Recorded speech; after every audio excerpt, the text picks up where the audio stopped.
Louisiana Eats is brought to you with major support from Zatarain's, a New Orleans tradition since 1889, and by French Market Coffee, locally roasted in New Orleans for 125 years.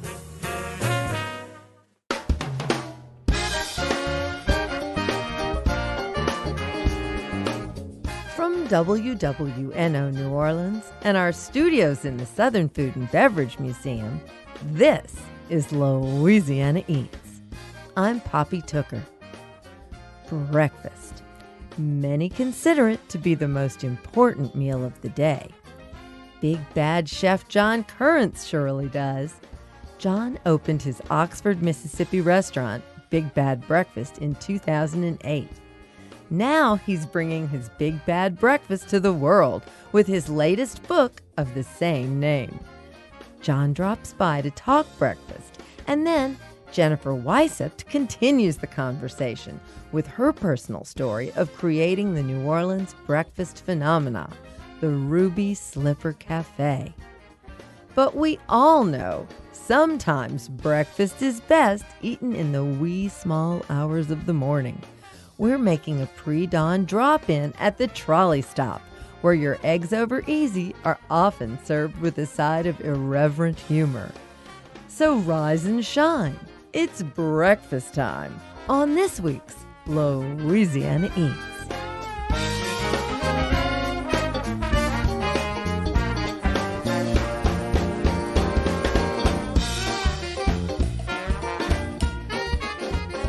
Hey, I'm John Currence. I'm the author of Big Bad Breakfast, the most important book of the day.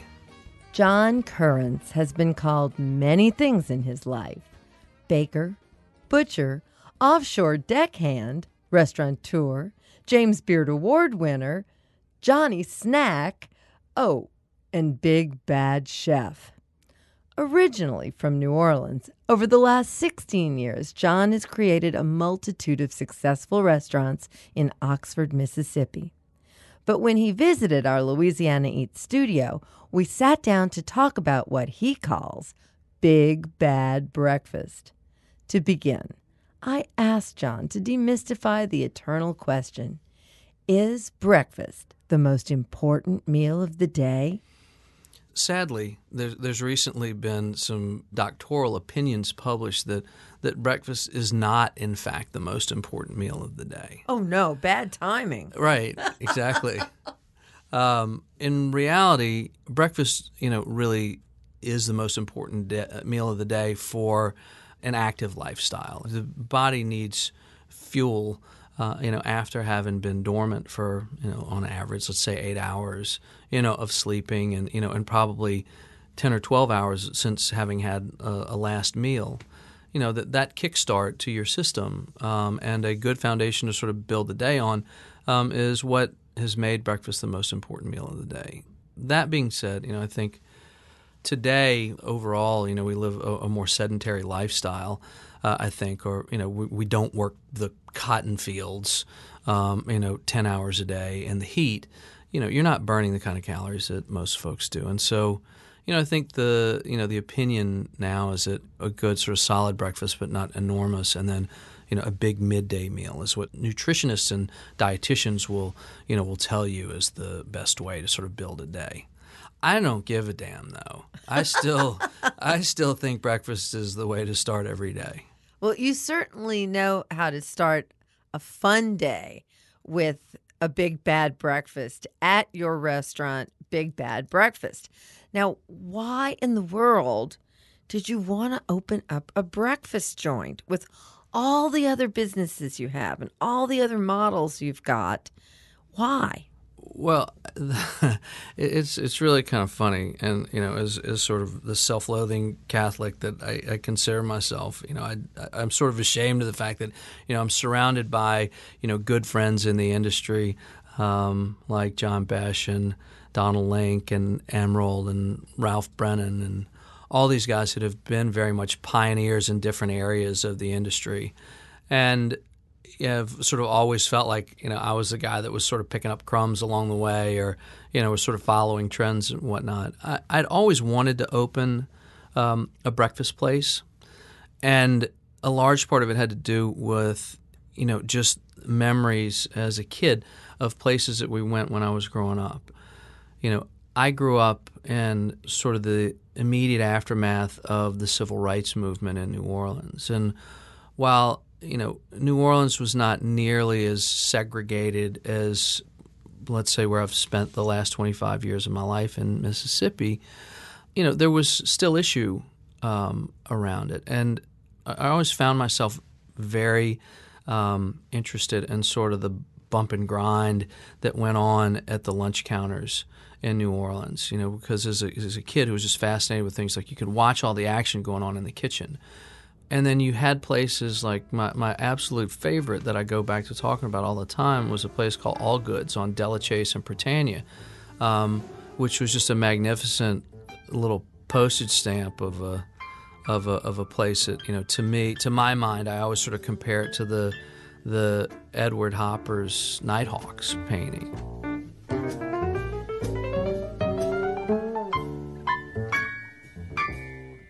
So part of me, wanted to get into something that, none of my chef friends had ever considered before.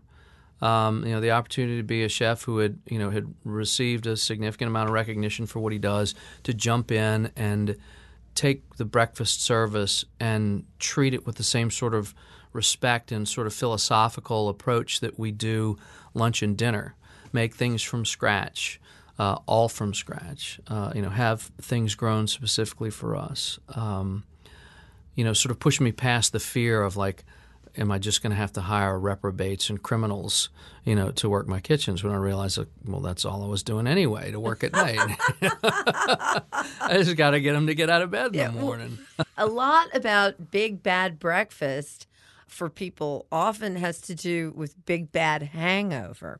And John Besh, our mutual buddy, John, wrote your foreword. And in the foreword, he tells a very amusing story about something that you convinced him was really a salad. So what's a breakfast salad? That's actually just sort of a Catholic's way of justifying or legitimizing drinking too many Bloody Marys in the morning. So if you put enough cocktail onions and okra and olives in it, then it's arguably a salad that's heavy on the vinaigrette. So it's just kind of like a dressed up olive salad.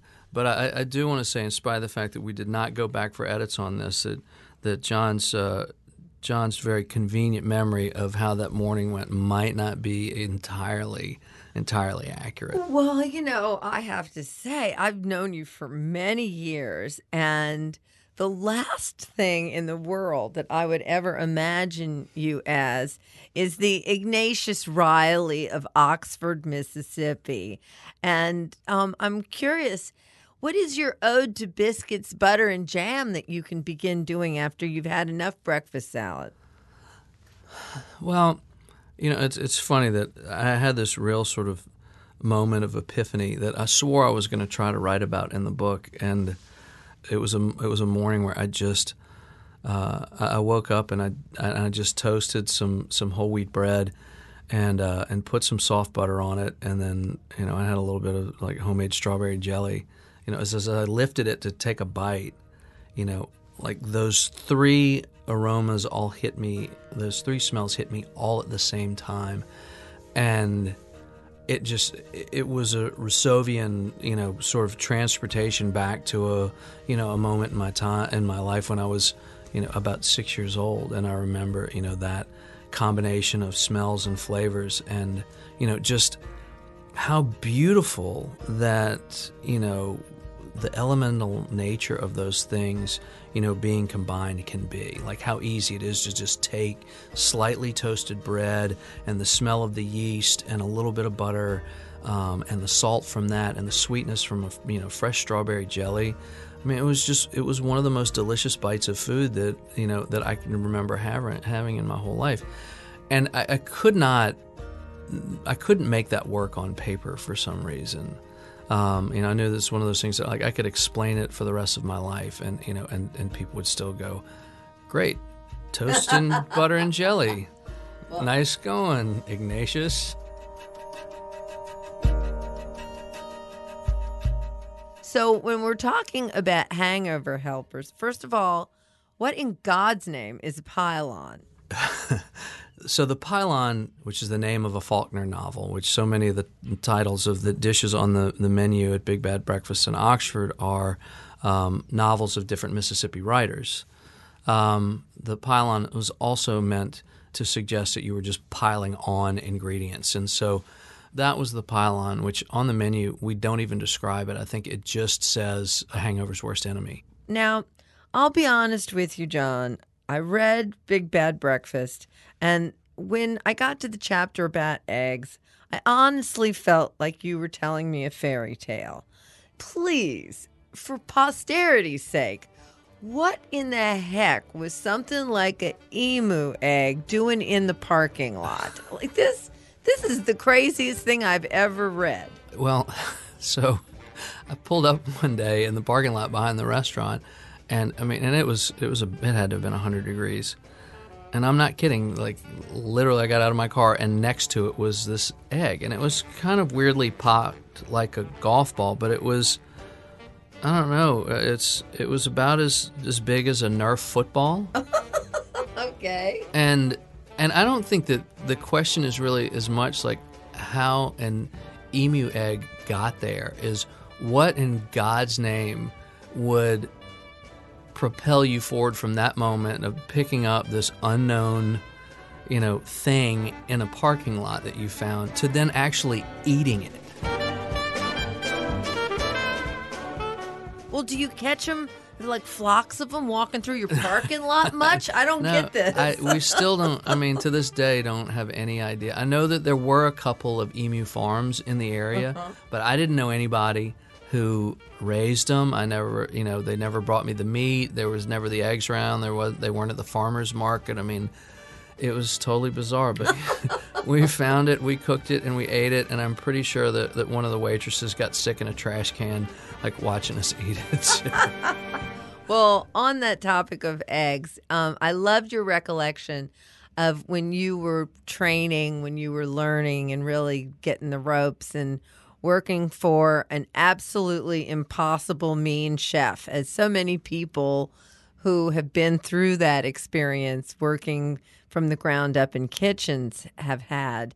And even though everybody else on the staff would trade anything, beers, shifts, anything, not to have to work the omelet station at the brunch, you liked it. Tell me about that.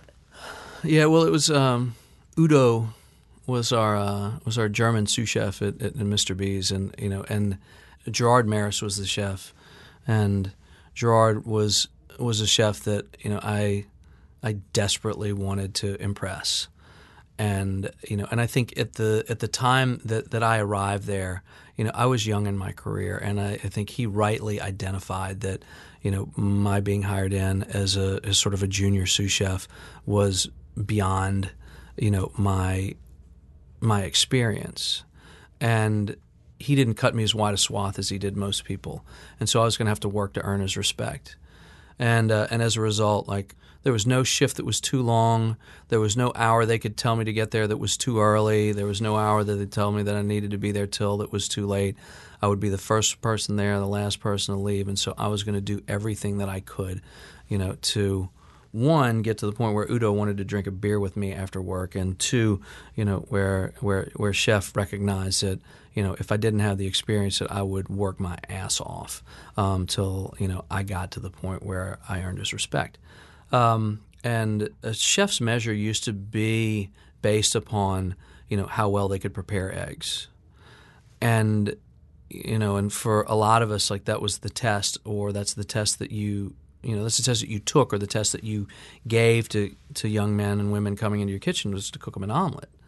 And it's a daunting task because, people don't do it very much anymore. I'm just, I'm enough of a masochist that, I wanted to be the best person at the toughest job that there was. And and I think that's that sort of philosophy is what propelled me forward in my career. That I'll test myself at any time.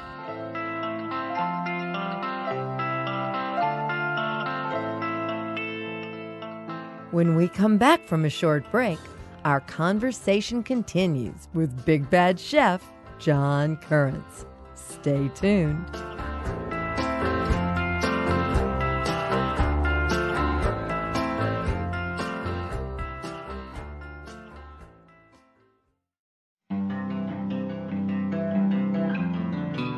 I'm Poppy Tooker, and you're listening to Louisiana Eats, edible content for Louisiana food lovers. Louisiana Eats is brought to you with major support from Rouse's Markets and from Ralph Brennan's Redfish Grill. From dock to pot, offering 9 varieties of fresh Gulf fish daily. Lunch, dinner, and private events at 115 Bourbon Street in the French Quarter.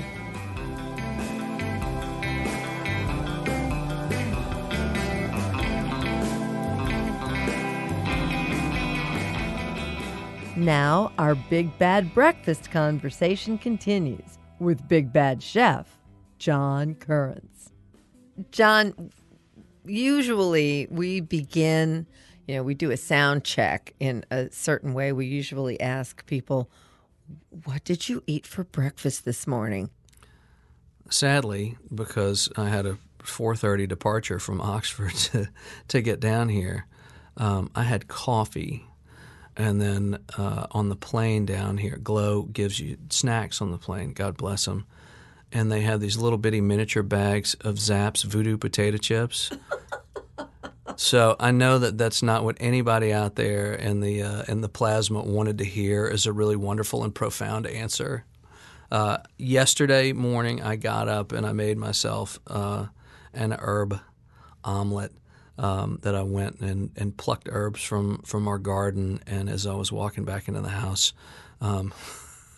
my assistant called me and asked me what I was doing, and I told her exactly that. I said I was even just uppity enough. I said, I just got done gathering some herbs from the garden to make an omelet with. And she goes, I don't ever want to talk to you again. Well, and I'm going to ask this question, too, because that was a wonderful story. And, there's always a lot made with chefs about, tell me, what is your last supper? Well, John Currence, author of Big Bad Breakfast, what's your last breakfast? My last meal would be such a weird combination. It would be with all of my friends and family. We'd eat cold fried chicken, preferably Popeye's cold fried chicken, spicy, dark meat. We'd eat oysters, fried bologna sandwiches with mayo and yellow mustard, Ashley Christensen's pimento cheese. And I would be the one that got to make fun of John Besh through the entire thing, and he wouldn't be allowed to say anything. Well, for goodness sake, John, when you're ready to throw that party, please invite me. Thank you so much for talking with us on Louisiana Eats, and congratulations about your beautiful new book, Big Bad Breakfast. Thank you, dear. You know I love being here. That was James Beard Award-winning chef John Currence. Well, I went to see my baby last night. She started kissing me and squeezing me and holding me tight. I said, take it easy, Greasy. Take it easy, Greasy. Take it easy, Greasy, 'cause you got a long way to slide. Whether you're hungry after church or looking to cure a hangover, sometimes you just want a friendly place where you can get greasy food and a cup of coffee. The Trolley Stop, a 24-hour diner in New Orleans, draws 2 distinct crowds interested in the same breakfast offerings: early birds and night owls. To get a better sense of the restaurant's nocturnal activities, we visited at 1 a.m. on a Saturday morning. Producers Joe Schreiner. Could I have the sausage and eggs? And Sarah Holtz. And I'll have 2 scrambled eggs with rye toast, please. Spoke with some of the characters who make up the late night crowd. Standing at about 6 foot 5 inches tall, the night shift waiter Joe delivered plenty of one-liners along with the breakfast plates. Oh, just talk about me. Oh man, this could take forever. All right, I'm Joe. I'm the sharp waiter around here. Okay, I've been around here about 3 years. I still have no clue what's on half the menu. All right. And I do all the clowning in the house to start. But I make sure your food gets there the way it's supposed to. All right? We'll start there and go somewhere else later. All right? And y'all ready for Oh, I'm going to order everything on the menu today. She orders a burger. I'm ordering some pancakes. He's ordering eggs Benedict. And I don't know much. Like, we're ordering everything. I don't really know what's happening. Yeah. What are you getting? Ham and eggs. Ham and eggs. So we got burger. Oh my god. And we're doing the Nachos Bel Grande with appetizer. Yes! Well, we were out drinking. And so because it's open 24 hours, it's a good place to come to, and they have good food. Now, we could have went to IHOP or the Waffle House, but we don't want international stuff. Like, we want something that's, like, exclusively New Orleans. I think I'm actually going to get the chili cheese omelet. How about you? So, because I don't eat meat, as according to, like, 3 weeks ago, I'm going to get the seafood omelet. I'm a press. I don't know what they call that. But, yeah, I'm not a vegetarian. There you go. Yeah. There you go. He wants to practice something, but obviously he doesn't know what it is, so... Anyways, we enjoy the food. You will probably enjoy the food, and everybody loves the food here at Trolley Stop. We have 2 eggs, scrambled with some rye toast. I've got leeks, grits with cheddar, rye toast, and scrambled egg. We got the jelly. We have the butter. What other condiments do you need? Okay, I'm on my 2-hour break. biscuit? I can make it a biscuit with gravy for $1. I'm ready to take your order, babe. You ready? Oh, am I ready? We got some things. You ready? We got some things. Okay, we're gonna do the Nachos Bel Grande for an appetizer. The nacho okay? grande? The Nachos Bel Grande. Well, Nacho whatever. grande. The nacho thing. I don't know. Hi, Sarah. I'm Adam. And Sage. So we produced a show. It's called Louisiana Eats. No way! Yeah. I played with Johnny Sketch in the Dirty Notes. We did your theme song. yeah. We're in a band called In Business. It's a funk band, and we were playing at Old Point Bar in Algiers across the river. And we were really hungry. And this is one of the few places to have breakfast in the morning, or breakfast in the night. Have morning food in the evening, or... We actually are coming from the Kingpin. I've lived here about a year, from Lake Charles, then Baton Rouge, now here.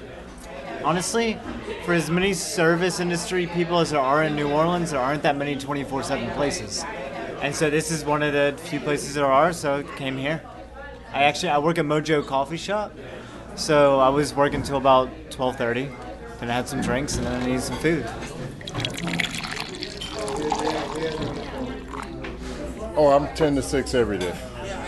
Every day. From Wednesday through Sundays. Off Mondays and Tuesdays, where I do a lot of sleeping.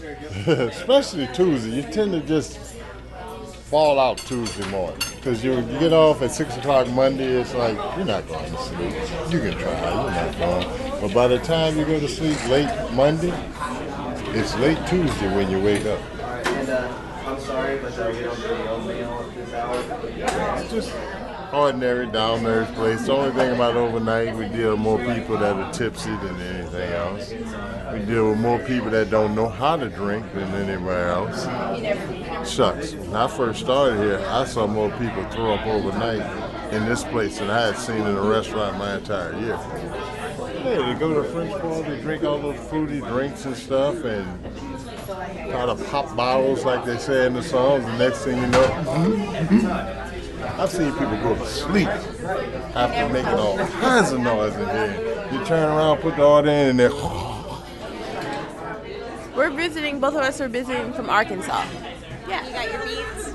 Yeah, we had some fun on Bourbon Street tonight. We really were a little bit hungry. We needed a cheeseburger. We were drunk too. Yeah. Where'd you come from? Barcadia. It was not Barcadia. Where were we at? Lucy's. Lucy's. We were at Lucy's. The waiting staff is really cool because, especially on the weekends, probably like on Saturday nights, it gets very, very packed. And then obviously you would have a lot of belligerent people at some points in time. And sometimes people be sitting out waiting, but they're very patient because they know that the food is good and they're going to get fueled and full and able to kind of soak up their party. What you looking for? My name's Aaron. I'm the night manager for the overnight shifts on the weekends. You know, you get people that are having a lot of fun sometimes afterwards that you don't want to ruin their good time, but you don't want them to ruin other people's good time per se. And occasionally you see one or two people like that, but for the most part, everybody in here is good-hearted people. You know, this is the best time between about 2:30, 3 o'clock is when we really start to get busy as the bars start to close up, and you know they start to come in here and get good food at a good price. You know, ultimately, they usually leave pretty full too. Before the storm, there was 24 hours. Okay, before the storm they were, but when I moved here in 2012, this place was not 24 hours. You're right. They closed at about 2 or 3 in the afternoon, and you kind of was like, oh man, because you love all the food. And then I would say maybe, and it wasn't even a year ago, right, that they started doing 24 hours. We've probably been here 4 times in the past 4 months at like 3 or 4 in the morning. Love it. Well, I grew up in Jersey, so a 24-hour diner is one of the greatest things that man has ever invented. And there are not many diners down here in New Orleans, and so it's like it's kind of like a little piece of home for me. Granted, they don't offer, you know, Greek salad and New England clam chowder and a piece of pie and a milkshake and chicken parm, you know, like my diners that I'm used to, but breakfast at 4 a.m. or 2 a.m. or 11 p.m. is, you know, it's worth coming out for. You gotta come back, I'm telling you. You gotta come back and see us. On a pre-dawn Saturday morning at the Trolley Stop in New Orleans. One night of sin is what I'm now paying for. The things I did and I saw would make the earth stand still. How do you perfectly poach an egg? Stay tuned, and we'll answer that question when we come right back. It makes me feel so ashamed. I've lost my sweet helping hand. I've got myself to blame.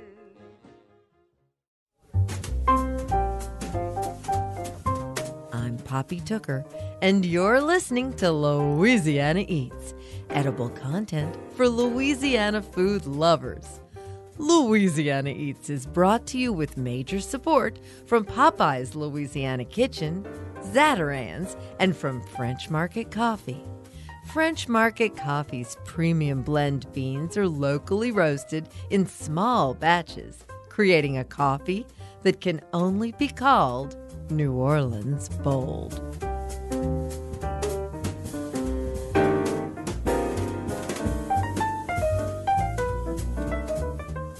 Here's this week's culinary quiz question, brought to you with support from Popeye's Louisiana Culinary Institute. How do you perfectly poach an egg? The single best piece of advice I can give you is use the freshest eggs possible. The difference between poaching a grocery store egg and an egg fresh from the farmer's market is simply remarkable. If you've ever tried to poach an egg and had the frustrating experience of the white turning into inedible wisps as the yolk rolled out of the egg white and into the pan like a little ping pong ball, that was an old egg you were dealing with. If you're not sure of the egg's age, adding 2 teaspoons of white vinegar will help the whites coagulate. Begin by heating about 2 inches of water in a saucepan or sauteuse. I prefer the deep skillet of a sauteuse because it gives me more room to roll the egg around in. The water should be at a bare simmer with a few small bubbles, but not a boil. Add 1 teaspoon of salt to the simmering water and the 2 teaspoons of vinegar. Stir the water in a big circle to create a bit of a whirlpool. Crack the egg into a ramekin or teacup and slip it into the water at the center of the pan. Gently nudge it over to be sure it doesn't adhere to the pan's bottom. Then add as many additional eggs as you need, one at a time. Just don't crowd them. When all of your eggs are in the pan, set the timer for 4 minutes, and then use a slotted spoon to remove the eggs in the order they were added to the pot. Place them on a piece of paper towel and gently pat them dry. Then serve immediately. I'm Poppy Tooker, and a perfectly poached egg makes for some good Louisiana Eats. I'm putting all my eggs in one basket. I'm betting everything I've got on you. I'm giving all my love to one baby. Now that you're an egg poaching pro, let's whip up the sauce that classically crowns a poached egg: Hollandaise. Over time, I have seen so many crazy ways to make Hollandaise. There was the terrifying need for a double boiler. Not necessary. Some folks think their blenders have to be involved. I promise you, even though a whisk is usually an essential tool in Hollandaise making, I've whipped up a beautiful sauce using just a sauce pot and a dinner fork. In a saucepan, combine the juice of a lemon with 1 raw egg yolk. Whisk them together vigorously, then put the saucepan on a medium heat, constantly stirring to whisk the egg and lemon juice mixture together. Melt 1 stick of unsalted butter. As soon as your Hollandaise turns a pale yellow color and reaches the thickness you desire, slowly drizzle in the hot melted butter, continuing the constant whisking. If you add the butter too quickly, you run the chance of your Hollandaise sauce curdling or breaking. In case that happens, don't despair. Just whisk in a teaspoon or so of hot tap water, and magically, the sauce will go back together. Serve immediately, or keep the sauce warm in that dreaded double boiler. For a copy of this recipe, visit our Louisiana Eats website at wwno.org or itsneworleans.com. Remember, without Hollandaise sauce, it's just not Eggs Benedict. Eggs in a blanket, 69 cents. Eggs, roll them over in a package of Kents. Adam and Eve on a log, you can sink them damn straight. Hash browns, you know I can't be late. My name is Jennifer Weishaupt, and I'm the owner of the Ruby Slipper Cafe. Upon their return to New Orleans Mid-City from a brief exile due to Hurricane Katrina, Jennifer Weishaupt and her husband Eric decided that in spite of their chosen professions as engineers, there was a shortage of breakfast diners in their neighborhood, and they could fulfill that need. It has since grown to include 6 locations in the Gulf South, specializing in breakfast and cocktails. So the Ruby Slipper came about as a bit of a post-Katrina story. We lived in the Mid-City neighborhood, which is, very central in New Orleans, and our neighborhood was devastated by floodwaters when the levee broke. And as part of our contributions to helping the neighborhood recover, we had an opportunity to open a business in the location that became the Ruby Slipper Cafe. And strangely enough, my husband Eric and I are both engineers by education and background and career. And so it was quite a different jump off into something else to go into the restaurant business. But we felt that our neighborhood needed something like a breakfast restaurant or a coffee shop that could become a hub and amenity that would cause people to choose our area of Mid-City maybe over some other areas as they were coming home or rebuilding or choosing to live in a different neighborhood when they may have lost their home somewhere else. I've always wanted to know, why did you name the restaurant the Ruby Slipper Cafe? That is the number one question that I get asked. So when we were developing the restaurant, again, we weren't restaurant people. We were approaching it as engineers do, and we're using our spreadsheets and coming up with what are all the things we have to do. And I was trying to come up with a name. And every name I came up with, my husband would promptly shoot down and tell me why it was not a good choice for a name. And so I had this idea for the Ruby Slipper in the back of my mind, but based off him constantly saying no to my other choices, I thought he'll never go for this, because I actually could envision what the logo was going to look like, and I thought he's never going to let me put a red high-heeled shoe outside the restaurant. So where I got the idea for the Ruby Slipper was actually listening to the radio, and one of the DJs on WWOZ was talking about, this is the summer of 2006, she was talking about her daughter who had just returned from her 1-year hurricane evacuation in Houston. And the night before, the teenage daughter and her friends had gotten together and were talking about where they had been for the school year, what they learned, what did they like, what they did not like about that place. And her daughter said to the girlfriends that they were in Houston, and she said, "What I learned is that I grew up in Oz and every place else is just Kansas." And I thought that was just the most beautiful, simple way to really describe New Orleans, because it is a colorful, quirky place full of interesting characters. And at that moment, all of us just so desperately wanted to go home. But nobody wanted to go to Kansas, where it's black and white and boring. We all wanted to go to Oz, right? So that, to me, just really embodied the idea of why we were stepping out of our comfort zone and trying to build this restaurant. It's really something. How long in a total space did you go from 1 to 4? So we basically opened one every 2 years. So the first one was May of 2008. The second one was December of 2010, which is the 200 Magazine Street. The third one was December of 2012. And then the fourth one in New Orleans was January 2014. And then we decided to take it outside the New Orleans market and see, was this just a fluke and really this Katrina story, or had we gotten onto something? So we opened in Pensacola, Florida, July of 2015, and then we opened in Orange Beach, Alabama in June of 2016 this year. My goodness. So now we have 6.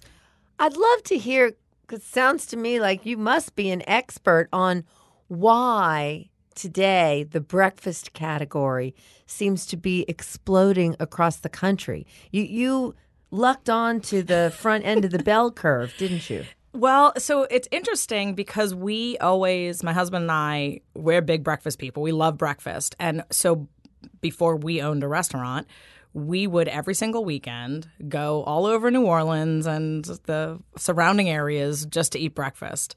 And maybe that's, I grew up in New York. Maybe that's my, kind of leftover love of New York diners, that, breakfast at any time of day or night.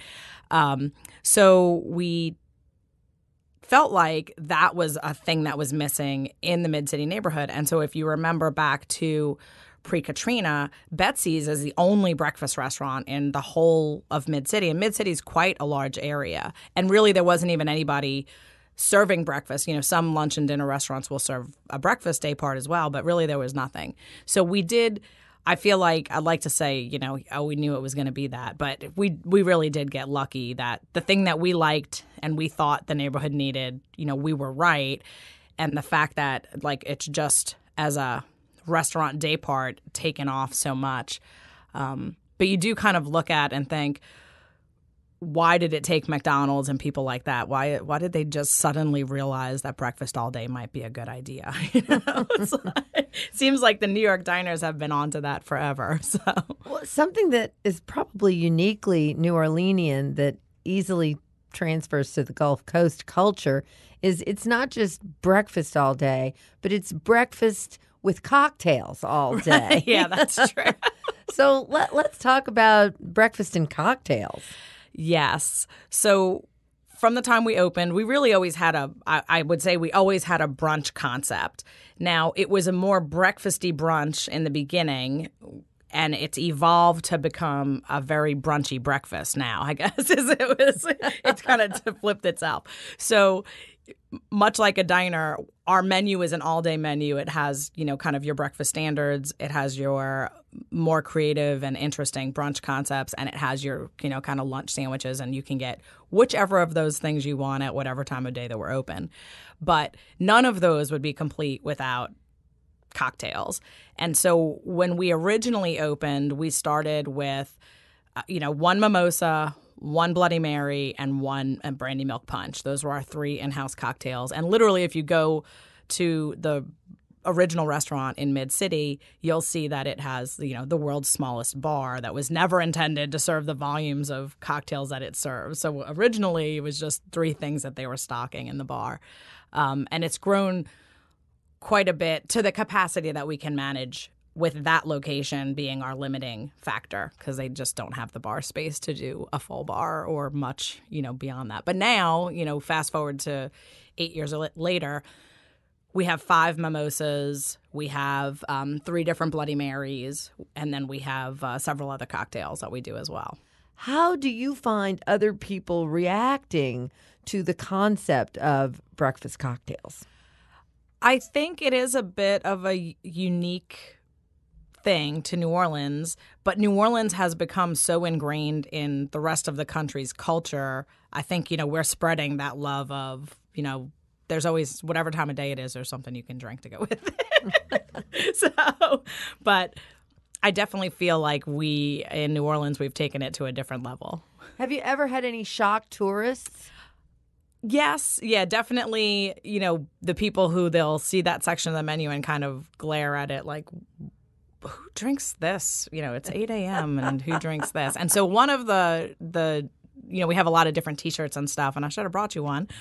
Our newest T-shirt design that we rolled out this summer when we opened our Orange Beach location has kind of hand sketches of our main cocktail. So it has a Bloody Mary and a mimosa and a brandy milk punch on the back of it in kind of a beach scene, kind of reminiscent of a Jimmy Buffett cartoon, that style of art.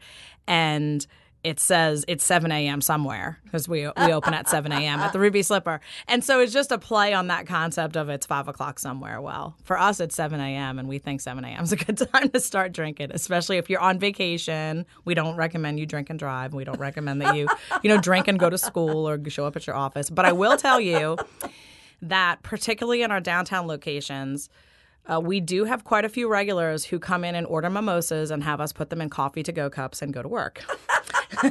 So that might be a bit unique to New Orleans. Oh, the dirty little secrets. The dirty little secrets. So when you see somebody with a Ruby Slipper coffee cup, it might not have coffee in it. Your menu has some very unusual items. If someone were to dine for the first time at a Ruby Slipper Cafe, what might surprise them that's on the menu? I think the one that surprises people the most is just some of our Benedicts, because they're fairly unique. So, for instance, a couple that we've added within the past year, we have a hot smoked salmon Benedict that we serve with a dill hollandaise, flash fried capers, and minced red onion. And we have another is a shrimp boogaloo, which is kind of a shrimp that we cook in a coubillon sauce. And so it has all those really traditional Creole flavors in them.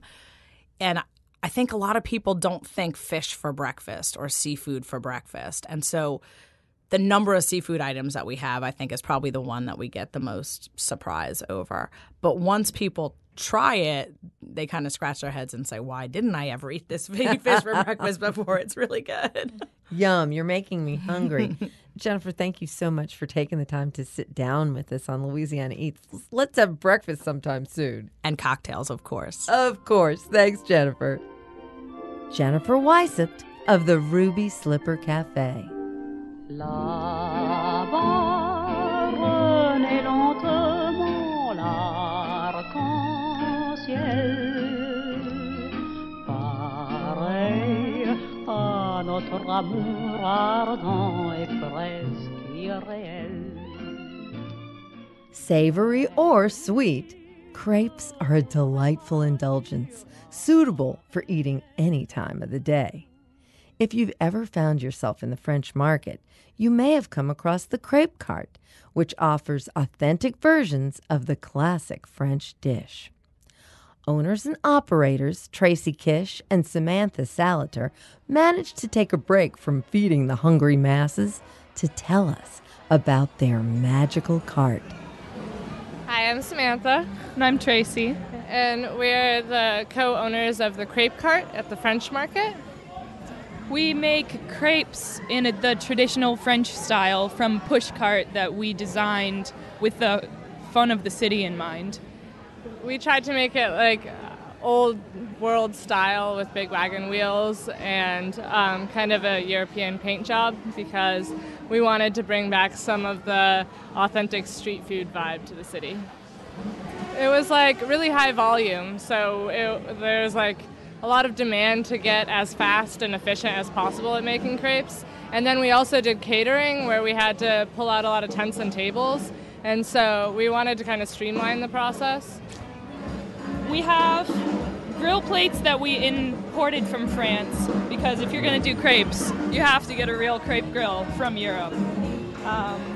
So you take the batter and you pour it in the center of the grill plate, and you use a wooden paddle kind of thing to spread it in a circle as thin as you can, and then you'll fold it and flip it to make it into a triangle. We try to have something for everybody, so we make sweet and savory and vegan and gluten-free crepes.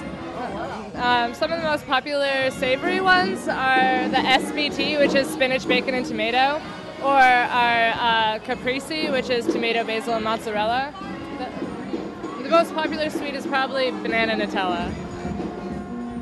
A lot of American people are a little confused about crepes because a lot of people learn about crepes from places like IHOP, but the way we do it is they're like a nice golden brown and they hold up to themselves. So you can walk around with one and just kind of nibble on it as you go like you would, I don't know, a burrito. One of my proudest moments was we had an older couple come up and they ordered a crepe Suzette, and that's like the most traditional crepe there is. And they told us while we were making it, they told us that they owned a creperie in France. Oh, wow. And so the pressure was on and we were really nervous about it. And they ate, I think they got a caprese too, actually. And they ate and they came back and they said that was great. Awesome. Yeah. Yes, we passed the French test. The true test, yeah. Tracy, Kish, and Samantha Saliter at their French Market Crepe Cart. Wake up, you sleepy head. Put on some clothes, shake up your bed. Put another log on the fire for me. I made some breakfast and coffee. That's it for this week's edition of Louisiana Eats, edible content for Louisiana food lovers.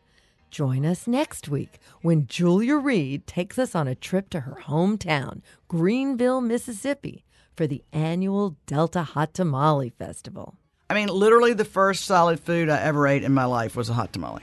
I mean, there is a picture of my mother pregnant with me on the steps of Doe's. So I was eating hot tamales in utero. Have you missed an episode of Louisiana Eats? Hear today's show or catch up on previous editions anytime online at itsneworleans.com, where you can also subscribe to the podcast and take us with you wherever you go. Louisiana Eats is made possible with major support from Popeye's Louisiana Kitchen, Zatarain's, French Market Coffee, and Rouse's Markets. Additional support for Louisiana Eats is provided by the Shreveport-Bossier Convention and Tourist Bureau and by Dickie Brennan's Bourbon House, from oysters to redfish, serving fresh Gulf seafood on Bourbon Street. Original theme music by Johnny Sketch and the Dirty Notes.